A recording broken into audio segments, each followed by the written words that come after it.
let's go back to a more general level. Could you tell me what makes it so special to operate a business in an emerging market? Where is the difference to running a business compared to running a business in Europe or in the US? I could start from the point of definition with which we started this conversation. We have said that emerging markets are located somehow in between developing economies and advanced economies. That means that also according to macroeconomic parameters,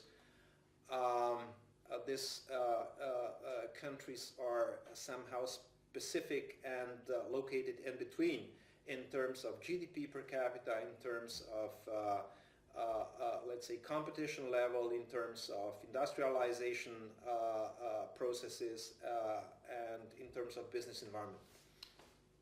Also institutions? Absolutely. One of the most important differences between advanced economies and emerging markets are the so-called institutional voids, which are of course related to functioning of institutions.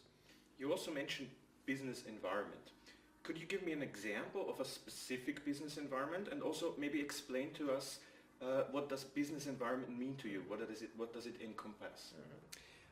According to market or marketing environment, external environment, there is internal environment which we are not addressing at this point. An external environment consists of microenvironment, which is direct environment of the company, on which the company can effect certain impacts. This microenvironment consists of suppliers, consumers, competitors, and stakeholders. And there is indirect environment, or the so-called macro environment, consisting of PEST, so PEST, political, economic, social, and technological factors on which the company has no influence. And of course, in terms of PEST, in terms of political environment, these countries are the emerging economies, emerging countries, markets depend much more on politics. One definition of Ian Bremner addresses this issue, saying that emerging markets are countries where politics matters as least as much as economics.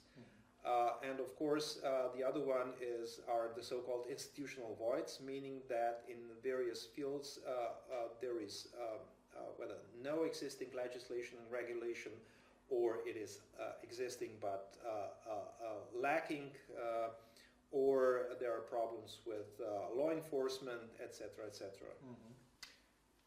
Getting even deeper into the issue of institutional voids. In business environments, in emerging markets, we see that companies are faced with a problem. They face corruption, they face crime. Do you have a specific example of how companies can deal with these issues in emerging markets?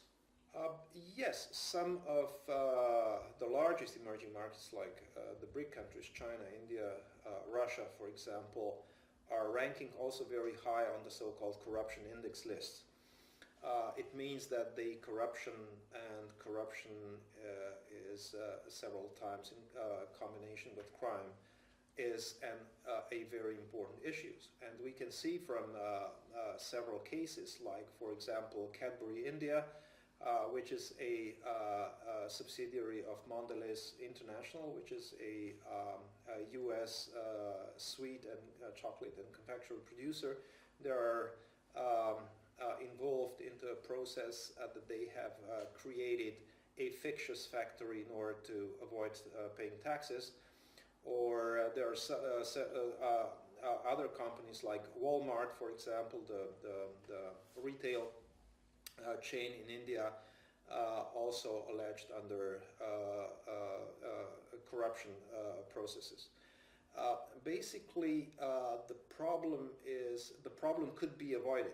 It is paradoxically that if we take India as an example here, for foreign companies, it is even easier to avoid corruption than for domestic companies, because employees in foreign companies can explain to potential partners that they have a zero tolerance for corruption in the company, and that they get fired if they would bribe anybody. So this is a standing that anybody could understand.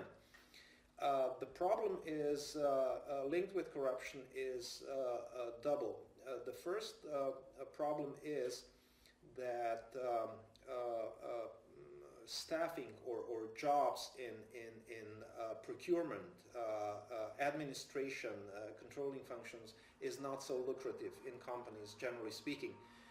So these positions, these jobs are staffed with mediocre, not highly motivated people, and of course they are more vulnerable to corruption. So one strategy how to deal with corruption would be that in this critical, for at least from the point of view of corruption, critical positions, you hire people who would work long-term with your company and who are motivated and relatively well paid. The other problem is issued with the corporate culture. So you should absolutely introduce, also in your subsidiaries, if you operate in those markets, the so-called zero tolerance culture. And you should deal transparently and openly. So meaning that, for example, if a senior executive is assumed to be corrupt, is he or she going to be fired or not? This is a very important lesson. So culture and, of course, staffing helps quite a lot in avoiding this issue. Thank you very much for the interview. It was a pleasure to talk to you. You're welcome. Thank you.